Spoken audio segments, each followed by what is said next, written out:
সোনার ডিম পাড়া মোরগ। একটি রূপকথার গল্প।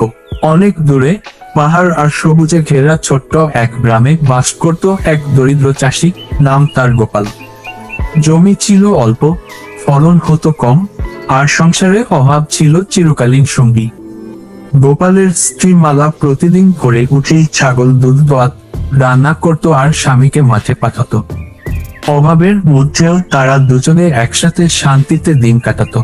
একদিন সকালে গোপাল ক্ষেত থেকে ফেরার পথে পাশের জঙ্গলে একটা অদ্ভুত আওয়াজ শুনল। কৌতূহলবশত সে চোখের ভিতর উকি দিল আর চোখ ছানাবড়া হয়ে গেল। সেখানে একটি রঙিন পালকের মোরগ পড়েছিল, কিন্তু সেটা ছিল সাধারণ মোরগ নয়। তার পেখমে সোনার রূপার ঝিলিক, চোখে বুদ্ধির দীপ্তি আর গলায় স্বর্ণময় কলরব।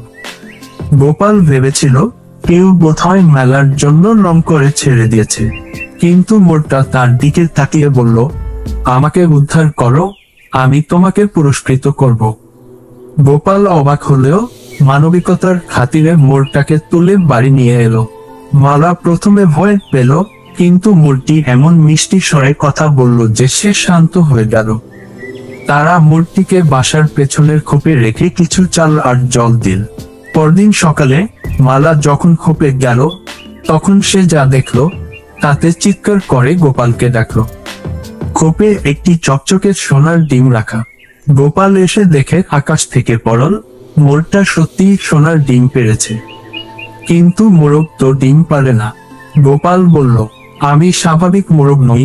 মোরটি হাসল, আমি এক জাদুময় প্রজাতির শেষ উত্তরসূরি। আমাকে যত্নে রাখলে আমি প্রতিদিন একটি করে সোনার ডিম দিতে পারি।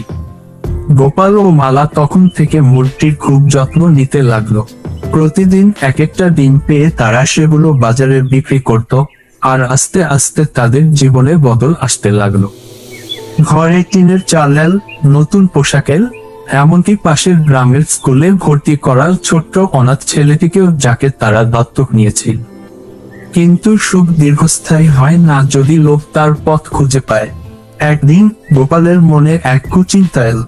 সে ভাবল, যদি মোরটার পেটে অনেক সোনার ডিম মজুদ থাকে, সব একবারে বের করে নিলেই তো আমি ধনী হয়ে যাব রাতারাতি।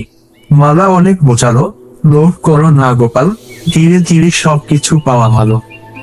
এই মোরগ আমাদের আশীর্বাদ। কিন্তু গোপাল তার কথা শুনল না। রাতে সবাই ঘুমিয়ে পড়লে গোপাল ছুরি হাতে মোরটির খোপে গেল। মোরটি তখনও জেগেছিল।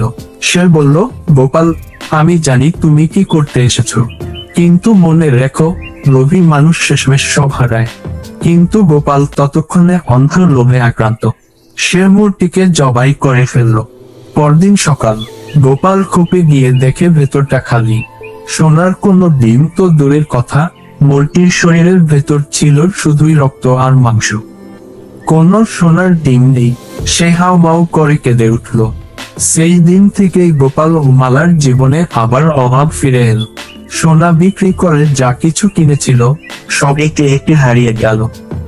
ছেলেটির স্কুলও বন্ধ করতে হলো। গোপাল কেবল চেয়ে থাকতো খালি খোপটার দিকে আর বারবার বলতো, আমার ভুল হয়েছিল। গ্রামের লোকেরা পরে বলতো, গোপাল একদিন সোনার ডিম পেত, কিন্তু তার লোভই তাকে সবকিছু থেকে বঞ্চিত করলো। আর খোপের পাশে এখনো এক ছোট পাথরে লেখা, লোভে পাপ, পাপে মৃত্যু। গল্পের শিক্ষণীয় বিষয়, মানুষের জীবনে ধৈর্য ও কৃতজ্ঞতা গুরুত্বপূর্ণ। বেশি পাওয়ার লোভে অনেক সময় আমরা যা পেয়েছি সেটাও হারিয়ে ফেলি।